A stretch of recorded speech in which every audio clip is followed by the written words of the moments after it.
Kembali lagi di Generasi Mecin, kita masih nongkrong-nongkrong di Apollo Cafe, persisnya di samping kolam renang Cikini ya, lantai 1 nih kita nih. Wah, situasi lagi lumayan hot di sini, jadi pengen langsung berenang ya. Dan kita lagi ngomongin peluang usaha di agrobisnis dan juga agroproperti untuk 5 tahun ke depan ya di pemerintahan yang baru nanti. Di sini ada Mas Al yang tadi bergerak di bidang agroproperti. Iya, Oke. agroproperti. Mas Al, boleh sedikit dijelasin nggak sih agroproperti itu bisnis seperti apa sih? Dan model bisnis seperti apa sih? Jadi sebenarnya basic dari agroproperti itu sendiri adalah properti, bisnis properti. Oke. Di mana properti itu kita tahu beli lahan atau beli perumahan, beli apartemen dan lain sebagainya. Tetapi di tempat kita memang sedikit berbeda. Agroproperti itu menggabungkan bisnis properti, bisnis lahan dengan bisnis agrobisnis. Jadi di mana nanti properti yang kita beli itu akan kita pakai untuk beragrobisnis seperti itu. Oke. Jadi misalnya saya konsumen, saya punya lahan, lahannya dikembangkan secara pertaniannya oleh rekanan. Iya, oleh kita gitu. Jadi nanti seperti mungkin Mas Patra beli tanah seluas 300 meter. Ada batas minimalnya sih tanahnya? Tanah minimalnya itu 100 meter. 100 meter. Luasnya, iya. Terus kemudian dititipkan kepada kita untuk berbisnis agro dan kita nanti di atas tanah tersebut menanam perkebunan, pertanian dan lain sebagainya. Oke, sekarang sedang dijalanin berarti di daerah mana dan? Sekarang ada di daerah Bogor, lebih tepatnya di Jonggol. Oh, di lokasinya. Jonggol. Wow. Iya. Jonggol itu sempat jadi isu pindah ibu kota ke sana ya. Iya. Oke, sepertinya sudah mulai visioner mencari tanah di Jonggol. Oke, lagi tanam apa sih yang di sana? Oke. Saat ini kita lagi mengembangkan peternakan dan perkebunan. Peternakan kita yaitu durian musangking yang dari Malaysia. Terus kebetulan untuk peternakan kita itu kita penggemukan sapi di sana. Oke, sapi potong ya? Ya, sapi potong. Sapi potong ya di Bogor dulu. Di Bogor. Oke, nah kalau 5 tahun belakang ini ada irisan dengan infrastruktur yang banyak dibangun sama pemerintahan Pak Jokowi atau ya nggak ada pengaruhnya sama sekali sama bisnisnya Mas Al? Seperti disampaikan di awal, memang bisnis properti ataupun bisnis agro itu tidak pernah berkaitan dengan kondisi keuangan ataupun kondisi pemerintahan. Oke, kita tahan dulu ya, karena makanannya sudah datang. Waduh. Oke, sekarang ini kayaknya kita bisa makan tengah bareng-bareng nih. Ini ada spaghetti, ada chicken wings ya itu ya? Iya, chicken wings. Oke, ini apa nih? Kayak tempe mendoan nih Pak? Apa nih? Ini fish and chips. Oh, fish and chips. Waduh, ketahuan ya sering makannya di warteg. Ini Apollo de Mare. Oke, Apollo de Mare, fish and chips sama? Kita ambil dulu. Oh, itu ntar dimasukin lagi. Oke, siap. Dua dulu ya. Oke, boleh lanjut lagi Mas? Jadi karena kita bisnisnya itu adalah bisnis basic bagi manusia ya, kebutuhan pokok tanah atau papan dengan agrobisnis atau pangan, sehingga tidak pernah ada irisan dengan kondisi ekonomi seperti apapun. Dan kita ketahui bahwa setiap hari manusia itu kan lahir, tapi tanah cuma diciptakan satu kali seumur hidup kita. Jadi di mana supply dan demand nggak akan pernah seimbang, sehingga demand pasti akan selalu lebih besar dibanding supply-nya.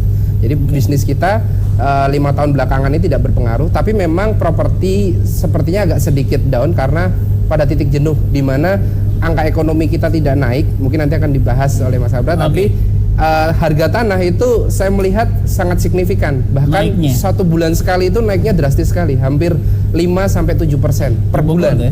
Di wilayah manapun di Indonesia. Oke. Itu. Boleh sedikit dibahas Mas Abra? Oke, wah ini sangat menggoda ya sebentar. Sebelum kita bahas ekonomi, kita bahas ini hal yang sangat pokok dari manusia ya, yaitu pangan. Ini turunan bisnis agro. Ini turunan agrobisnis ya. Ada ikan, ada ayam. Oke. Konkret ya. Siap. Makasih Mas, nanti kita yang milih aja deh. Kita mau makan yang mana. Makasih ya Mas ya. Oke, tadi sedikit disinggung masalah bisnis properti yang agak stagnan. Beberapa waktu yang lalu saya juga sempat nanya sama teman-teman dari Kadin, yang memang ada masalah di bisnis properti yang salah satunya bisnis properti itu harusnya bisa menggerakkan tingkat ekonomi, makanya stagnan di 5%. Harusnya kalau properti maju mungkin bisa naik 1-2% bahkan.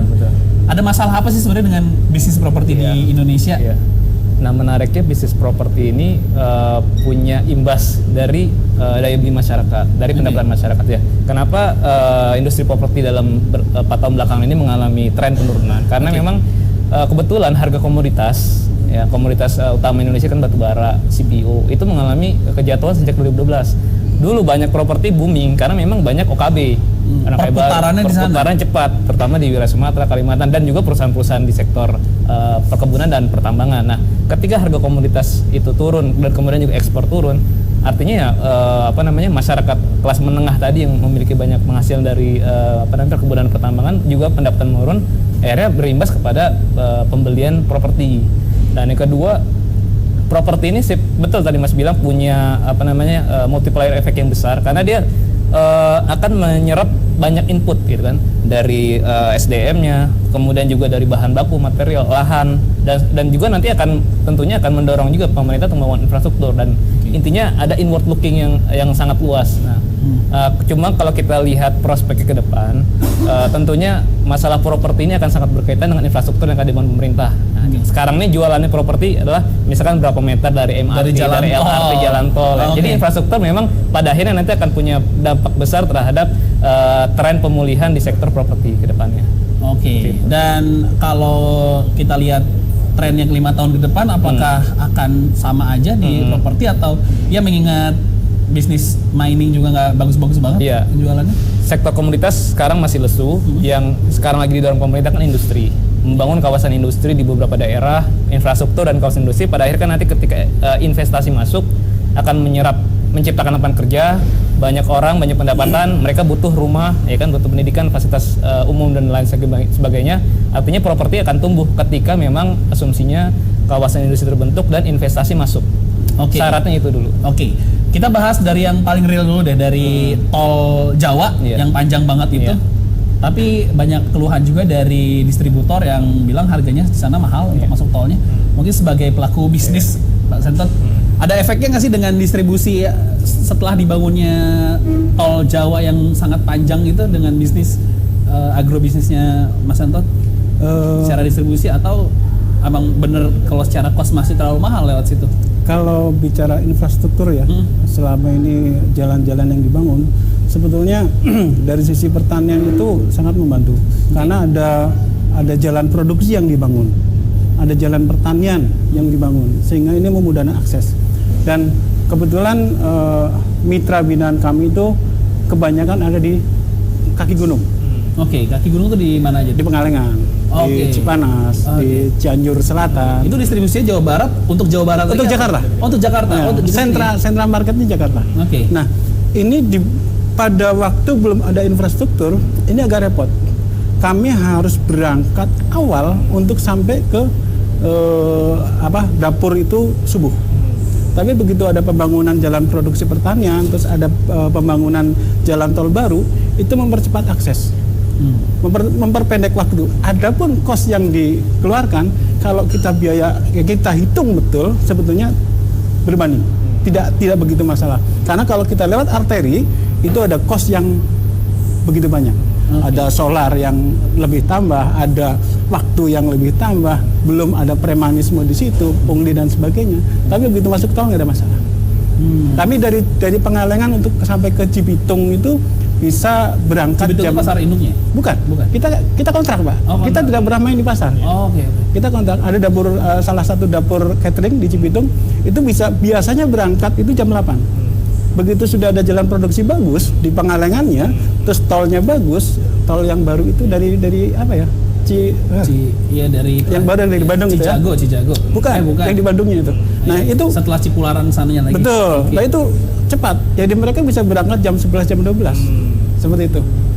Dan waktu lebih singkat, biaya sebanding sama saja. Kalau dari Mas Al bisnisnya ada impact-nya dengan jalan tol Jawa itu? Ya pasti.